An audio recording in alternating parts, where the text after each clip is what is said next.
Meet Helen. It's Monday morning, and as she stares out her office window, she feels a weight settle in her chest. The view is the same, the city skyline dotted with morning light, but Helen feels disconnected, her mind a maze of unanswered questions. Helen is the chief HR officer at a financial services company in Chicago, and for months, she's been grappling with a problem that seems to grow bigger every day. Low employee engagement, constant turnover, and a culture that feels, well, tired. Last week, Helen led the quarterly HR meeting. As she looked around the table, her eyes landed on the faces of department heads and managers, people who once radiated energy and passion. The numbers on the slides told a different story.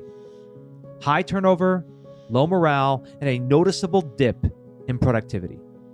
The feedback from employee surveys is a steady drumbeat of complaints.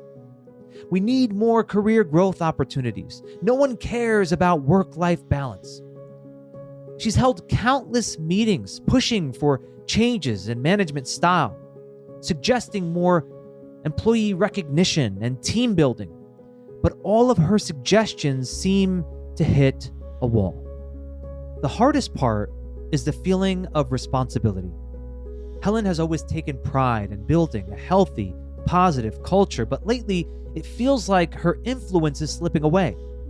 Last Friday, a young analyst named Maria, who'd only been with the company for a year, announced her resignation.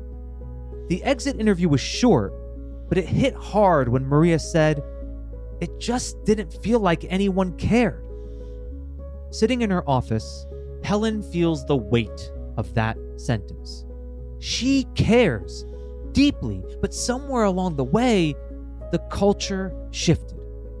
She wants to bring energy and purpose back to the organization, but she doesn't know where to start. Today, I'll be talking with award-winning speaker and workplace strategist Gregory Offner, author of Tip Jar Culture: How to Reengage and Reignite Your Workforce. Described by LeaderCast as one of the most inspirational people on the planet, Gregory goes beyond just workplace culture. His unique approach is all about how to transform the experience of work itself, creating roles and environments where employees feel energized and genuinely look forward to returning each day. It's what he calls the Encore experience.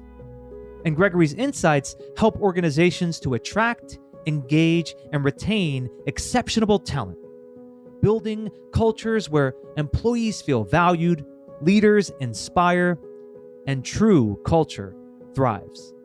I'm excited to hear Gregory's take on how Helen can reignite engagement and build a culture where people feel like they truly matter.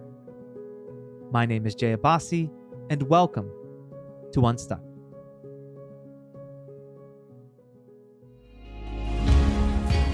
Real people, real stories, real solutions.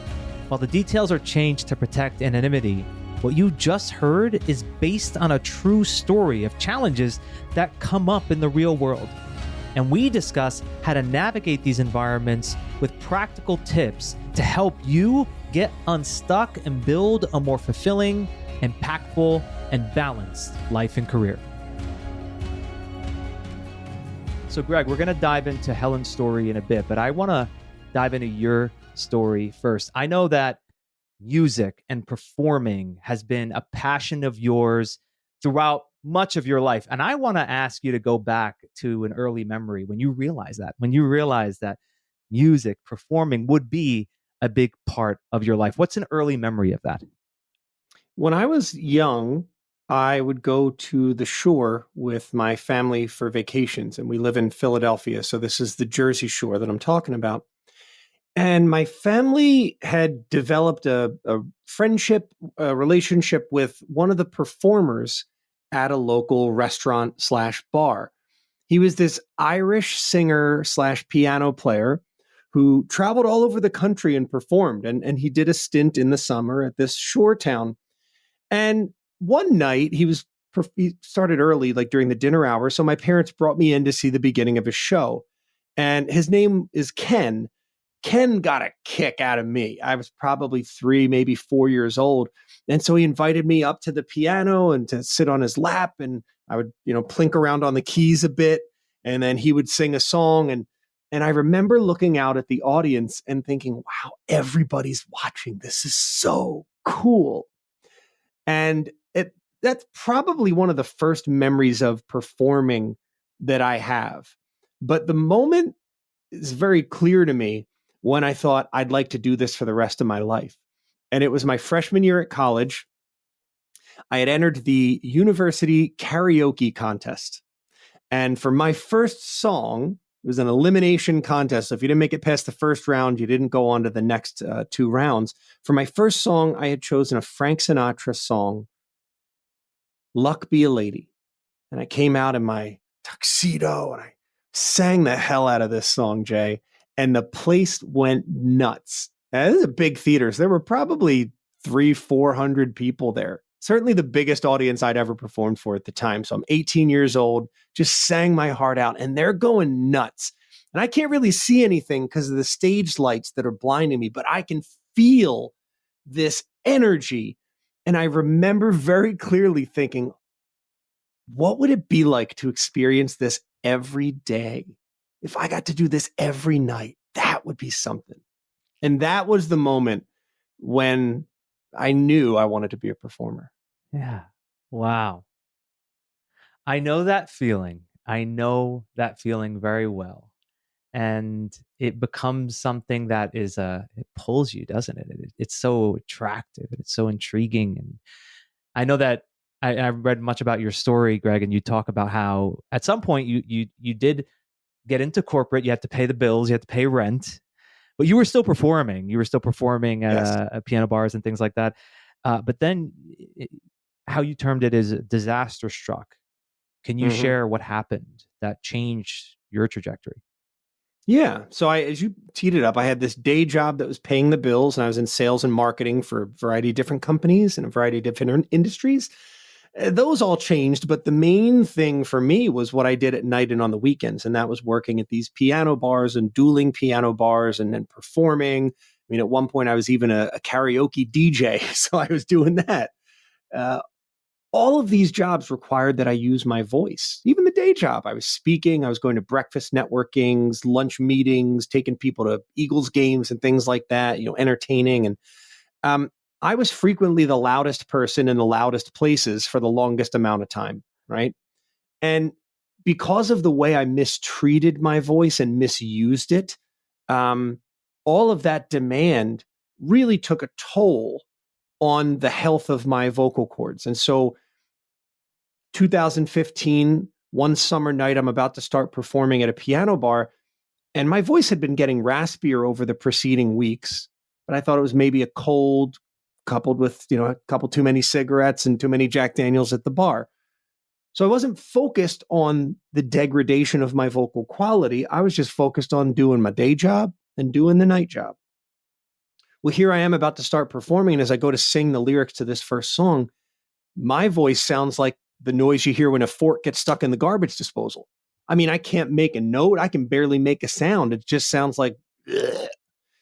And I had told my boss, I had to write a note actually to say to the boss of the piano bar, I was like, I got to go. I don't know what's up with my voice. Please don't fire me, but like, I got to figure this out. And it would take a few weeks to really understand the gravity of the situation. But my one vocal cord had become paralyzed. So my vocal cords were what the doctor called partially paralyzed because you have 2 vocal cords. So one of them just wasn't moving, wasn't doing anything. It was very badly swollen. I also had nodules, which are like the scariest thing a singer can hear is that you've got a nodule. It's sort of like a blister on your vocal cord. And so they don't close in contact properly. Well, to shorten the story a bit, the diagnosis I was given was if I did nothing, this partial vocal cord paralysis would become total and permanent. They said my singing career was over. They weren't clear on whether or not I'd ever sing again. They said, but with surgery, we believe you'll be able to resume speaking in a professional way, using your voice, as a salesperson. Because the alternative was to do nothing. My vocal cords become permanently paralyzed. And then the only way I would be able to make sound and communicate would be the same way someone, those smoking ads we would see in the 90s where they held the voice box up and they'd sound like this. I mean, that's what my voice was going to be left with if I did nothing.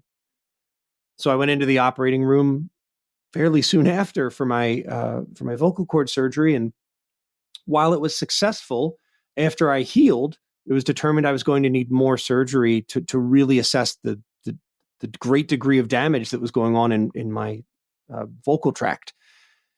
So 15 surgeries later, over the course of 7 years, having spent 3 months in complete silence while my vocal cords healed and hundreds of hours in voice therapy to regain the ability to speak and sing, I did get my voice back. And I've even at this point been able to build my singing voice back up to a place where I can use it on stage in keynotes. It'll never be what it was, but it's good enough to get by, and I get to perform. Yeah. Wow. I'm sure that was devastating in many ways, especially for someone who has as much passion for performing and being on stage as you do. But you somehow found a way to transmit that into a completely different trajectory, right? Because you speak for companies and you do conferences and you are talking about things that you learned throughout your whole experience from performing music to corporate. So I guess when was the moment you realized, hey, I could transfer this into something else? Instead of maybe performing on stage only for music, I can bring some of my lessons into a completely different avenue. What was the moment when you realized that? So there's sort of two moments. One was halfway through the surgical process. I just was presented with this opportunity and was told by a friend, this can either be the worst thing that's ever happened to you, or you could turn this into the best thing that's ever happened for you. And that choice is yours to make. And so that perspective shift of obstacle or opportunity, catastrophe or chance to make a change, that was fundamental in my desire to evolve. Because a lot of times people get stuck when a traumatic event happens, when they experience loss, the sudden job loss, personal loss. They sort of get stuck in that moment, in that emotion, and they pine for the past rather than focusing on the future. And so what my friend was encouraging me to do, I think she saw me sort of pining for the past, but she said, baby, you got to focus on the future or you're just going to be stuck exactly where you are. And that isn't good for anybody. The second was this divine intervention. I was not in a good place emotionally or mentally because of the loss of my voice. I wasn't able to participate in things that mattered to me. I wasn't able to sing. That singing is still a way that I express emotion and I deal with emotional things as I play songs and I sort of work through my emotion musically. And I wasn't able to process any of that. And I also wasn't able to reconcile where I belonged in the world if I couldn't use my voice. I didn't have any other skill. I wasn't a trained computer scientist or a doctor or lawyer. Like I was paid to persuade people with my voice during the day and entertain people with my voice at night. So if that's gone, what am I going to do? So I'm in this place where I feel stuck. I can't clear out any of the emotional baggage. And it took me to some really dark emotional places. And I decided that something had to be done. The thing I settled on was going to a Tony Robbins event. And that could be its own story why, because it was my first ever Tony Robbins event. But while there, I met a woman named Svetlana. I'm standing in line at the concession stand. She's standing in front of me. So she turns around. It's a pretty long line. She turns around and says, hey, is this your first Tony Robbins event? And I didn't really want to speak because my voice is still in recovery mode. I wanted to conserve it. So I flipped it back on her. I said, yes, it is. How about you? How many of these have you been to? And she looked at me and she goes, this is my 10th. 10? Wow. Why do you keep coming back? And she told me her story. which was incredible. What she's overcome, what she's achieved in life, just an incredible human being. I would have never known if she hadn't turned around to talk to me, just standing there right in front of me. So now we're sitting down enjoying our food. We've sort of moved through the line as she's told me her story. And as her story wraps up, she goes, "Well, what about you, Greg? Tell me about you." And Jay, I don't know if you've ever had this where somebody just shares an incredible story and then they're like, "Okay, your turn." And you're like, no, I'm good. Thanks. That was amazing. But Svetlana said, "No, come on. I really want to hear your story." And Jay, for whatever reason, I just decided that this stranger, this person who I never knew before and probably wouldn't ever see again, she was the person. She might be the person to help me. So I just unloaded everything emotionally on her that I was dealing with. This is the stress that I'm under. This is the challenge I'm faced with. And this is the uncertainty that I see in the future. And I'll be honest, I'm here because I got no other ideas. So I'm open. I'm an open book. And as we're talking, now we've finished our meal and we're walking around the concourse of this big arena where the event's being held. As we're talking and I'm explaining all these different parts of my life, and again, the challenges and the uncertainty of the future, she stops and she looks at me. So we're facing each other and I can see this twinkle in her eye. And she says, "Greg, you don't see it, do you?" And I couldn't help but smile because she's smiling. And so I smile, I go, "I don't know, but it seems like you see it. So what is it? What am I missing?" And she said, "All of these things, these skills, these interests, these events that you see as part of your life, but you've kept separate." And so she pointed to my interest in psychology and philosophy, my love of music, my passion for persuading others, and my belief that we are here to make the world a better place. And we just need to find our way and our why. She goes, "What if those all came together in one thing that you did?" And now I'm getting excited, one, because she's excited, so she's transferring this emotion, but also because, yeah, that sounds freaking awesome, Svetlana. Okay, how? And she took me by the shoulders and she sort of turned, and now we're facing down the tunnel so we can see into the arena. In fact, we're facing right at the stage where just an hour earlier, Tony Robbins was delivering this amazing motivational speech. And she points at the stage and she goes, "Greg, I think that's where this is trying to take you. I think that's where you belong." And I had chills. I'm telling you, if I had hair, it would have been standing on end. In that moment, nothing had felt more right to me ever than what she said. And so I left the arena that night after the day's program concluded. I went back to my hotel room and I just started journaling furiously. And funny enough, journaling and some of the skills I learned that day, journaling being one of them, like that was integral to this change. So it was sort of like right place, right time, right person. And one of the questions I asked was, what would this job need to provide for me? Because I was doing pretty well as a salesperson and the music was a nice little add-on, getting paid for that.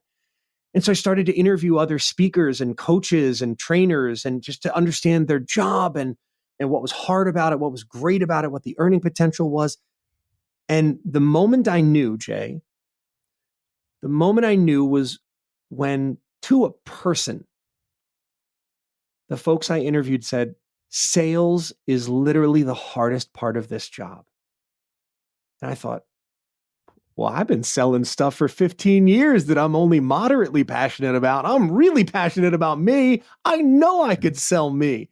And that was the moment when I knew I was going to make this transition, because I thought my whole life has prepared me for this: performing, persuading, sales, the story. I mean, great keynote speakers, which I aspire to be, don't have to have a story like mine, but it doesn't hurt.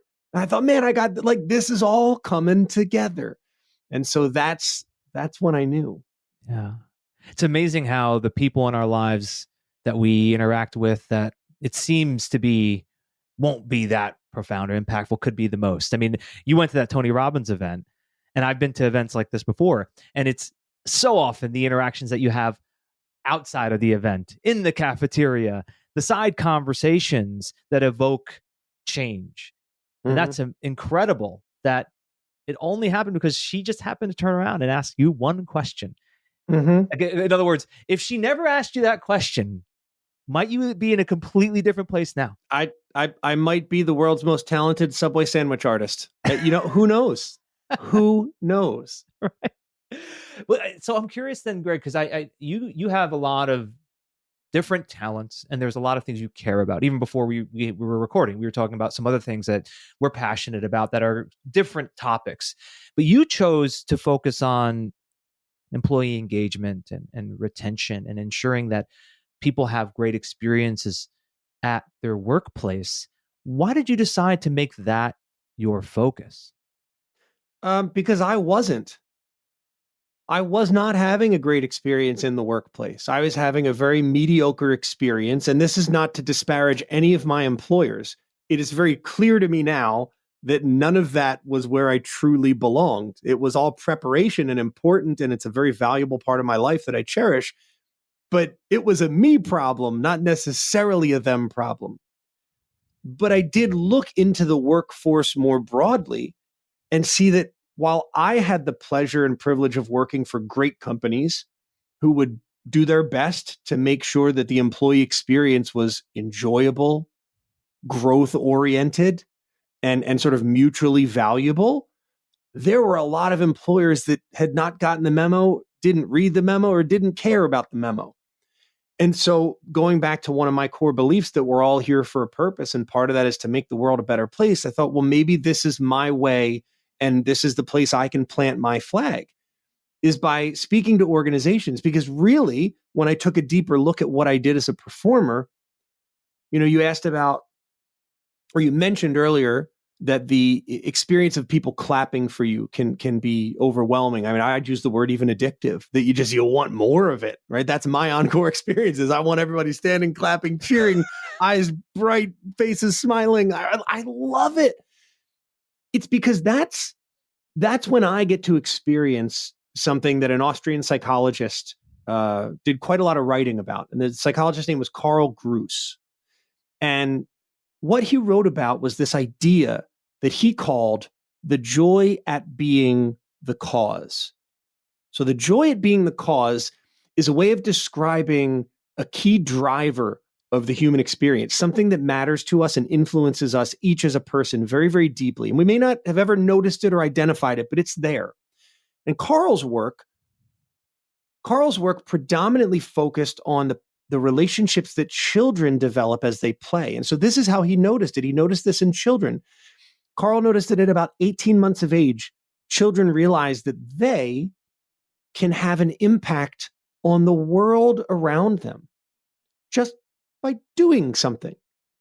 Now, I got to discover this in my oldest daughter when we were outside playing with sidewalk chalk. She had a piece of sidewalk chalk in her hand, and we're out on the porch just sort of playing, and she decided she wanted another color of sidewalk chalk. So she takes the one in her hand, she puts it down on this table. Now, you have to know that this table's from Home Goods.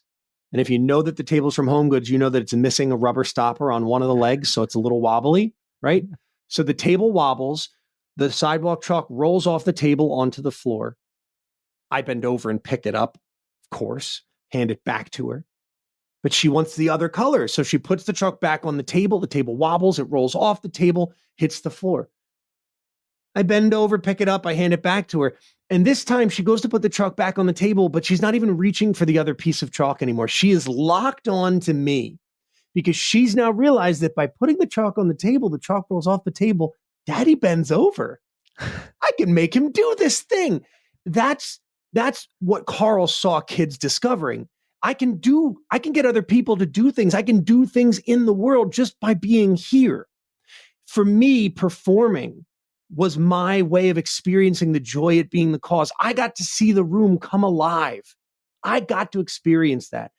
And what I try to help individuals and organizations do is bring those moments into what they do at work, into the interactions they have with other people each day. Because one of the key drivers of disengagement, burnout, of turnover is this belief that what I'm doing doesn't matter. Nobody notices. It wouldn't really make a difference. This belief that I am replaceable. If we know that there is a cause and effect relationship between how we show up at work And what happens when we do our work? We are more engaged, we're more bought into that experience. And burnout comes from this feeling of stuckness, that no matter what I do, I can't get out of this position. I mean, if you think about a race car or a motorcycle, when they do burnouts, what are they doing? They're making that wheel go really freaking fast, but the car isn't going anywhere. Yeah. And that's how some people feel every day in their career. And so I thought, if I was going to dedicate my time, my voice, my talent, my energy to something, wouldn't it be great if it was helping other people realize the power they have, their metaphorical voice, how they show up at work, and what that can do for the world? And if we all felt that way just a little bit more, my selfish desire is that maybe the world would be just a little bit better for everybody. Yeah. Maybe everybody's smile would be just a little bit bigger, or for some of us, just a little even noticeable day to day. Yeah. The way I often frame that is, there is connection and disconnection. When we are disconnected to our work, disconnected from purpose, we're not aligned, we get stuck. We fall into that rut. And we have to find a way to reconnect. I was just right before our conversation, I was on a coaching call talking about this to one of my clients, about the difference between connection and disconnection, and how we have to be really careful, really intentional, day in and day out, to stay connected. Now, that's the responsibility of the individual, and there is some responsibility of an organization. And I'm curious to get your thoughts on how one first navigates this within themselves. We'll get to the organization too. But in Helen's story, for example, Helen's taken all this responsibility on her. She's like, oh my God, my employees aren't engaged. We have so much turnover. And yes, she can do some things, but I think the individual, of course, holds some responsibility. So how do you help the individual, before we get to the organizational culture, like the individual, to be able to take more ownership and to ensure that they're doing everything within their power to be connected and excited about their work and feel like their work matters? Your statement about purpose and connection versus disconnection, for me, reminds me of how I used to feel about work. And specifically, let's talk about the day job, because for me, it was not something I was particularly passionate about, but the paycheck was there, the health benefits were there. And so that was the equation. It was, I'll go in and do a good job because I'm getting paid a decent number. And being in sales, particularly, I could influence how much I got paid by how effective I was. Not a lot of people have that benefit. And when you want to talk about organizational challenges with engagement, we need to better align people's pay with performance, give them an opportunity to influence it positively. That aside, let's get back to this idea of purpose, connection, and disconnection. I don't think I was alone in this view of work as a transactional relationship between myself and my employer. I showed up, I did the thing. On Friday, my paycheck showed up, and it did as much as it possibly could until I was out of money and needed more. And that was sort of the way the world worked. And during the pandemic, after I'd gone through all these surgeries and battled to get my voice back, it just happened to coincide with when the world shut down and all live performance venues closed. So I had to wrestle with this problem of how do I deliver for audiences when I literally can't go be in front of audiences? And I ultimately arrived at this idea of the virtual piano bar. And despite making more money doing these virtual piano bars than I'd ever done in a real piano bar, I was very disconnected from purpose. I was very unhappy. And so I started doing some reading and research, because that's how my brain works. And I stumbled across the work of a historian named Studs Terkel. Studs is an American historian, sociologist, some might call him. But one of the things that fascinated him was work, the American work ethic, the way we view work. And so he wrote a book called Working. And it's a series of interviews with people in different professions, learning as much as he could about it. What was a day in their life like? Why did they do it? What frustrated them about it? And so on. And those stories were interesting, but there was a quote at the back of the book by Studs as he was sort of closing things out. And it really stuck with me, Jay. And the quote was, "Work is both a search for daily meaning as well as daily bread." That was one of his big ahas from these interviews. And I think we get so focused on the transactional nature of work, because again, I know I was, and if I am, certainly there's at least one other person that is too. So when we're focused on this transactional nature and we make it, we get in the habit of making it about daily bread. We forget about the power of the daily meaning. And so to your point, yes, it is powerful when the individual can suss that out for themselves, can find those moments for daily meaning. But I also believe it is a burden and a responsibility of those in leadership positions to continually point those out. As much as you would point out an error on a spreadsheet, a miscalculation on your bank statement, you should also be striving to point out those moments of meaning for the people that you lead. And I think the other challenge with that I've seen with America in working and the conversations I've had is that we are obsessed with these big moments, right? As an entertainer, maybe it's the Grammy winning moment, the Academy Award. I just finished Al Pacino's biography, Sonny Boy, which is interesting.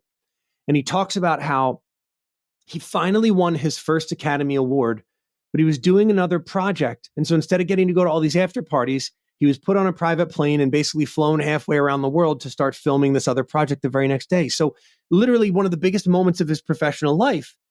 And he's sitting in a plane by himself. That moment, while big in scope, was not as powerful as some of the other smaller interactions that he had with co-stars, moments that he had that he would describe with Diane Keaton while filming The Godfather. And so what does Al Pacino's experience have to do with yours and mine? I think we too, just like a movie star or anyone else, we look for these big, meaningful moments. Like, I'm finally the CEO. And we expect that that's when we'll celebrate. But if we wait for that, we've missed all of these magical, smaller, mini, meaningful moments. God, that's a lot of M words. We miss all these meaningful moments where we could and should be celebrating and reconnecting, recalibrating with our purpose. But because we're so focused on waiting for the big one, we miss all of these little opportunities. And so if for nothing else, the programming that I put on at these conferences and the work that I do with organizations, the content you'll find in my book, The Tip Jar Culture, yes, the bigger picture matters. But there are so many moments and opportunities to do small things, make subtle shifts in the way we go about our workday and perceive our workday, which can change so much downfield for us. That's what I try to bring to life for audiences. Reminds me of this interview I saw with David Blaine, the magician, and he's talking about the journey versus the destination. And he tells the story about how mountain climbers climbing Mount Everest, they are doing what is considered one of the hardest things any human being can do. And each one of them, when asked what was the best part of that experience, none of them say it was reaching the top of the mountain. All of them say it was the climb. The climb was the most incredible part of the experience, the most memorable part. And that is how we're wired. I mean, there's so much research on this. We are terrible predictors. Our minds are awful. We think something's going to make us happy, and it doesn't. We predict that Grammy Award, that big recognition, when I get that big promotion, that's when I'm going to be happy. And that prediction is false almost every time. What does truly make us feel happy? The true meaning in our lives are from what you're talking about, those small interactions. I think that's one of the things that I get to notice as a parent is that I get all these small opportunities to just notice something that one of my daughters or both of them sometimes, that they do. And I couldn't tell you much about the last birthday party that we had, 30 some kids. I mean, I remember it. That's not what I mean when I say this, but God, it was just so big and so many things happening that really the moments that stand out for me are these little snugs, maybe is what I'd call them. We're walking across the street and my one daughter just squeezes my hand a little tighter. And I look over and she looks up at me. Like that. Yeah. That's the type of stuff that I now try to latch on to. And I am not perfect at this. And I will tell you that prior to many of the changes I've made in my life and being intentional about gratitude and trying to focus on these things, like I was looking for the big things. I was waiting for those moments. And when they came, they were very anticlimactic if they arrived at all. And so part of the reason I chose the workplace experiences in general, is that old adage, like we teach what we need most to learn. Yeah. In a way, this is reminding myself that it is not the big stages, the big travel, it's these little moments. Like yesterday, I was working with a coach of mine and we had this breakthrough moment about a particular way of positioning some new content that I have coming out. And I will remember that for a long time. And I can already tell you, I've forgotten some of the bigger stages I've been on over the last 12 months. Because it is this anticlimactic. For those of you who have never been on a keynote stage, it's awesome. But also, the minute you're done, everybody else in that room has another session to go to, and they've got lives to live. And so you walk out of this place where you just had your name on a banner and you're up on the big stage and maybe you got a standing ovation, and you go get in the Uber, the car to go to the airport, and it's just quiet. Nobody's chasing your car, banging on the windows like you see in those old movies of the Beatles, like, Greg, you were so amazing. Like, it's done. That's it. Yeah. And if you don't soak in that moment when you get on those stages and just go, wow, this is cool. Like I did an event that was for nearly 2,000 people. At the time, it was the biggest stage I'd ever been on. And I reminded myself before I walked out and started the speech, just take an extra beat and just look around, because this seemed impossible 3 years ago. Yeah. And yet here it is. Savoring, right? Savoring those moments. There's just that tendency to keep our attention onto the outcome and focus on the outcome and focus on the outcome. And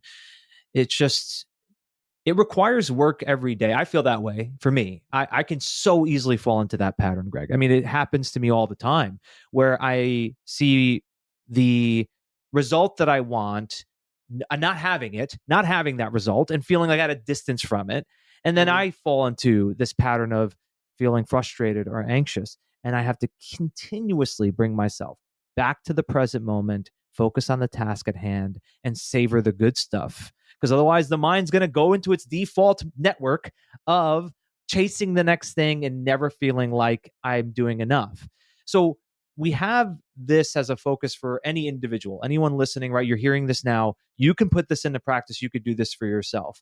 Then we have the organizational challenges like Helen's going through in that story. And that requires maybe some specific strategy on how to create that better culture. So first, I want to, you mentioned your book, Tip Jar Culture. Can you just describe what that is? I have a sense from what I read, but for the listeners, what is the tip jar culture? Yeah, so I called it the tip jar culture because it's this very interesting visual. You can hear it and just go, oh, a tip jar.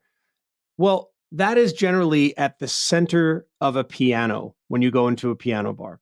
So it's at the center of the action, if you will. What does that tip jar change about the experience you have there? Well, as a performer, it's a physical reminder to the audience that discretionary effort or incentive is appreciated. It will improve the performance. Certainly when you show up with something green and presidential and you wave it at me, you throw it in the tip jar, I'm getting a little excited about playing whatever request you might have or accommodating you. And so if work is in fact this opportunity for me to exert more discretionary effort, if that's what my employer would like, Have we created a physical environment where there is discretionary incentive? Because if not, then this is a fool's exchange. It's a fool's bargain. And I think when we talk about organizational culture from this standpoint, first and foremost, I believe that business is solving problems profitably. That's what a business does. And I think that there are some who have forgotten about the solving problems part of that sentence. And all they're focused on is profit. How do we get more profit? And there's nothing wrong with profit. But remember, people are going to be focused and interested in solving that problem before they're going to be interested in helping you get more profit. So as a leader, as an organization, keeping the problem as front of mind is going to be more effective than this constant talk about profitability's down this quarter. Like, yes, that's important. It is important. But in terms of messaging, strategic messaging, you have got to be obsessed with the problem you're solving, or at least present that to the employees so that they're obsessed with the problem you're solving. It's an executive problem, the whole profitability issue. Like, that's a you problem. For a frontline employee, profitability, that's a you problem. Why? Because there's no discretionary incentive for me to care about that problem. You want me to care about it? Put some incentive. Right now, the way I see it as a frontline employee, I'm being employed to solve a problem. The problem is you need a cashier. You need a receptionist. If you want me to solve a different problem, that's a different pay structure. And so I think that's a very important part of the conversation.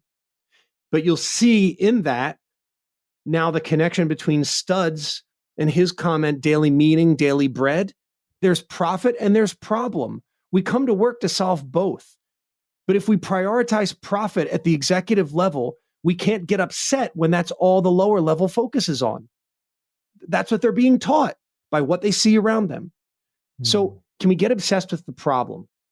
That's the first part of this idea of a tip jar culture. Is that, yes, there's a tip jar there, but that's not really the problem we're there to solve. The problem isn't that I need more money in my tip jar. The problem is these people who walk into my bar want an experience that they can't do without me. So this is a collaboration. And that's the second part of the tip jar culture. Work is more powerful and a more compelling experience when it's a collaboration, not a confrontation, not a competition. Yes, competition is important. It can be valuable. Yes. But dueling pianos, even though it sounds like a competition, which piano player won the duel? I often get asked at the end of the night. It's a facade. Yeah. Really, it's a collaborative effort. That other piano player and I are collaborating. The audience is collaborating. The staff is collaborating. Hell, the manager's even collaborating with us. We're all there to solve the problem of this evening. That without us coming together to do this thing, it would be more boring, less fun. So now we're collaborating to solve a problem. Then, and I think most important, we recognize that everybody's here with their own version of an expectation, which is to say, there's three types of people you run into at a piano bar. I call them keepers, leapers, and sleepers. Okay, the keepers are my regulars. They love the piano bar. They're just obsessed with the whole experience, the vibe. They go on vacations and they Google piano bars to visit while they're traveling. Now, my leapers, they're here for a pretty specific purpose. It might be a bachelor or bachelorette party. It could be a birthday party or a corporate party. It could just be that this is where they love to start their night, but they're off to the next place and maybe a nightclub to end, to close the night out. So I have to honor and understand that while they're here, and they might be eager and active and enthusiastic participants, they're not going to stay here. They may not even show up every night. They're here for a specific purpose. Those are my leapers. And once they've achieved that, they want to move on. And last are my sleepers. And these are a real interesting group, right? Because I don't think anybody just like wakes up in a cubicle. I also don't think anybody just like wakes up at a piano bar. I mean, maybe on Bourbon Street in New Orleans, but we're all here. But at some point, the experience they're having let them down so much that they thought, God, this really isn't what I thought I was going to experience. And leaving takes more effort than just shutting down. going to sleep. So they metaphorically are asleep, right? So you got keepers, leapers, and sleepers. And there's an analogy to that in the workplace. That there are people who love this job, this company, this mission, my coworkers. I just freaking love this place and I don't want to be anywhere else. And there's an experience that they expect and is our job as leaders to help fulfill the promise of. Similarly, there are leapers, people who heard this is a great place to have on your resume. So I'm going to come here and work for a couple years, and then I'm going to leap and make a transition somewhere else. Right? You may know about one of those companies. So there's lots of these big tech companies, right? They go to Google and you take a very entry-level job at Google, and then you leap into the private sector with some startup, and all of a sudden you're their CTO. So leaping is part of a career journey. And we shouldn't give those leapers in our organization a crappier experience than the keepers just because they don't want to make this their final destination. I argue, actually, we should help them get the best experience possible, because when they leap, they'll tell everybody how great our company was. We'll never have a problem attracting new talent. And then lastly, the sleepers. What do we do with them? Right? And I think for some folks, the gut reaction is, well, fire them, screw them. That's their problem, not me problem. But here's the thing. Just like I said, people don't wake up in piano bars or wake up in cubicles. They also don't just randomly show up as an employee. They made it through your interview process. At some point, you were just as excited about them as they were about you. But somewhere there's become a disconnect in the experience they're having, the experience they expected, and the experience you want as an employer. And when we talk about the burden of leadership, it is our job to go out and meet them where they're at and have a conversation and understand what it is that they expect, what it is that they wanted from us. How can we get them there? And sometimes the decision is, hey, this is not the place for you. Like, wake up and move along. But what I've learned is that there's no such thing as a sleeper. A sleeper is just a leaper or a keeper who hasn't made the decision yet. And so our job and our responsibility as leaders is to have the conversation and get them to make the damn decision. Yeah. That is the final part and piece of the tip jar culture. Yeah. So it's about the relationship we build with the people we work with, understanding their goals just as well as we ask them to understand ours as an organization. It's about the style of interplay, that this isn't a dictatorial relationship. There's a management philosopher from the 1920s named Mary Parker Follett. In 1920, so now we're dealing with sort of the tail end of industrial revolution and workshops and manufacturing all changing. And Mary Parker Follett was banging this drum of power with should be how we structure these organizations, not power over. Because when all of these factories first opened up, they were taskmasters. I mean, they would literally walk behind the stations of manufacturing folk, just as a teacher might walk behind your desks in primary school. And Mary Parker Follett back in the 1920s was saying that is not effective. It's not sustainable. When the cat's away, the mice will play. This is not the way to build a company culture. We should be building power with. At the piano bar, we build power with because of request slips. You get to tell me what you think we should play. Yeah. And yes, putting some money, some skin in the game doesn't hurt for me to get my attention. But it's a collaborative evening. And then back to that idea of a tip. Discretionary effort should be met with discretionary incentive. But we also must remember that the culture of work can't only be about this transaction, your time for my money, your effort for my money. There's also got to be that problem that we're solving profitably, the meaning that Studs Terkel was talking about, in addition to the daily bread. And when we've got those three elements, we've got a tip jar culture. We've got the type of work environment that is compelling. So often what I hear, Greg, is people say, well, I don't have the time to really go to every one of my employees and find out what's going on with them and be able to then connect those dots and really infuse the meaning. And I think that's nonsense. It's absolute nonsense, because it's always worth the time. You said it really well. We're here to solve a problem. When you solve the problem, you will then increase profits. Therefore, you should be spending your time doing what it takes to most effectively and efficiently solve that problem. That Mm-hmm. would mean meeting your employees where they are, understanding what motivates them. Are they in one of those three categories that you described? And then be able to connect the dots for them. Because Yeah. a mentor once said to me, he said this really wonderfully. He said, "We are meaning making machines. We are always creating meaning. At times we're doing it subconsciously, sometimes we're doing it consciously. But what leadership has is an opportunity to cultivate that meaning for the employee. And if it's not there, then as you said, hey, this may not be the right fit for you, but it's definitely worth the time because you went through that process of hiring that person and training that person. Do everything you can to be able to make it where their work is something meaningful for them, with that added piece of there's incentive as well because no one's Mm-hmm. doing this for free." So Yeah. I want to frame this. I like to do this in these conversations, is to kind of put you in a little bit of a scenario where you're meeting the person in this story. So let's say you were at a conference, you spoke to this group, standing ovation, smiles ear to ear. People loved what you shared. Then you get off the stage, and you know how often when you get off a stage, you're interacting with the people that are there. They come up to you, they say hello. And let's say Helen from this story, she's waiting. She can't wait to speak with you. She speaks to you. She shares her story, her struggle.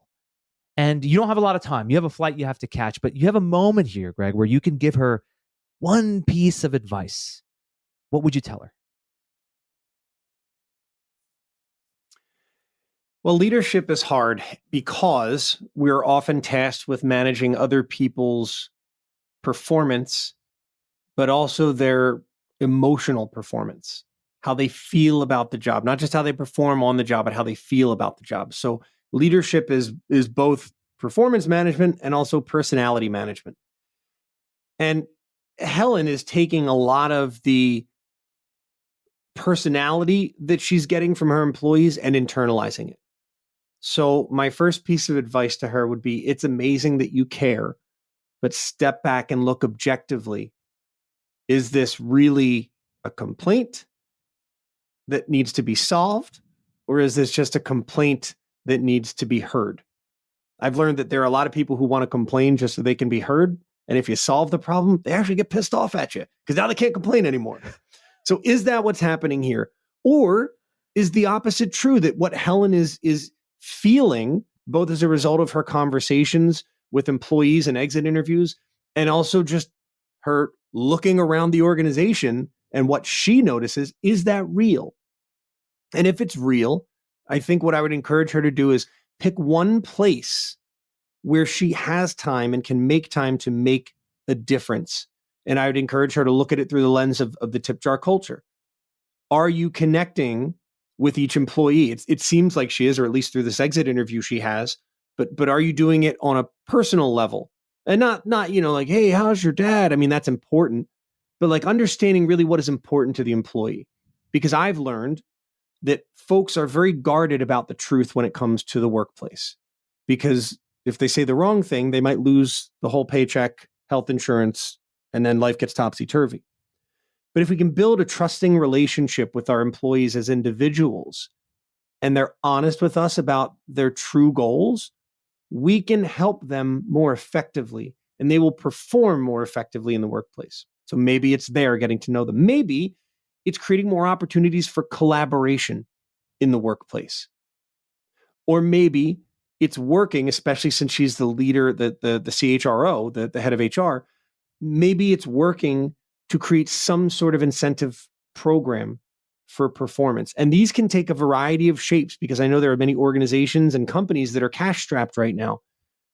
Cash is always used to buy something: time, talent, right? If we need a contractor to come to the house and fix a leak, you think we're buying talent.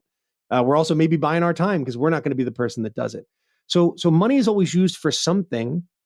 How can we help maybe cut out money, the middleman, and help our employees in a different way? Is there an extra benefit we can provide? Maybe more days off? There's always something we can do to create incentives if there isn't cash available. Yeah. And so that's how I would encourage Helen. I would also ask her if she's read my book, because that would probably help her with some other ideas. Absolutely. And Greg, this was a phenomenal conversation. I really encourage anyone listening, do go to Amazon, look up Tip Jar Culture. We'll put it in the notes, of course, of the show. And go to gregoryoffner.com. There's a lot of great information there if you want to learn more about Greg, his speaking, and there are some resources on there too. Plus, be sure that you connect with him on LinkedIn, on Instagram. Greg, you're sharing content all the time there, and I know that there's a lot more coming with the Encore experience, which is I'm excited to learn more about, which is going to be coming up into next year. So, Greg, I want to thank you, man, for taking time out of your day, sharing your insights. This was such a fun conversation, and it's one of those that I look forward to listening back as well. And I'm going to take more notes as I listen back to our conversation. Oh, it's my pleasure, Jay. Thanks for having me on. I had a blast. I thoroughly enjoyed listening back to that conversation with Greg. He's such a phenomenal storyteller, and the way he presents his ideas are so relatable. I'm going to do my best to synthesize this down for us into our 3 insights and 3 actionable takeaways. The first insight is all around how we shift perspective. Is this an obstacle or is this an opportunity? He went through some traumatic events in his life, and for a while he felt stuck, but it was when he made that shift in mindset and seeing this as an opportunity that things started to change. I think that's an insight all of us can adopt and get value from. The second insight, the joy at being the cause. He talks about how at 18 months old, a child will be able to recognize they can make an impact on the world. And it's that difference between when it comes to our careers, I'm doing work that doesn't matter versus I am making a difference. The quote that he shared, work is both a search for daily meaning as well as daily bread, was a powerful quote. It really hit me. And so we want to consider, how do we shift out of it being just a transactional experience to one where we can appropriate positive meaning? Third insight, power with, not power over.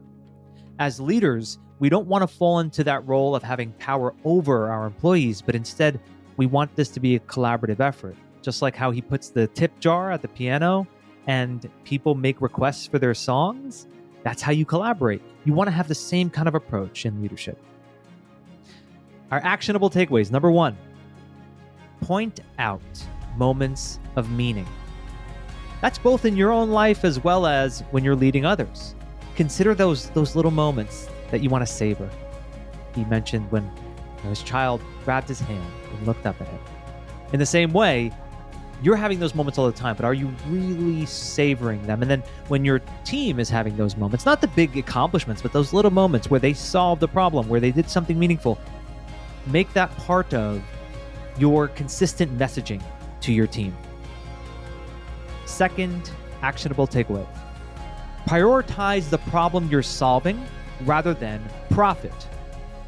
This needs to be part of strategic messaging in leadership, which is we are looking at the problem itself, obsessing over the problem versus obsessing over profits and the dollars and cents of the spreadsheet. That is your job as a leader, to be able to bring that to front of mind to your team. And then the third actionable takeaway is have conversations about creating experiences. He referenced the keepers, the leapers, and the sleepers. All of them need to have great experiences. So what are the experiences that they expect? The only way you're going to find that out is through conversation. Now, if someone is having a poor experience and they're complaining, I love how he approached it as, recommended having an objective analysis of this to be able to see, is this a complaint that needs solving or a complaint to be heard? Join us in our next episode on Friday.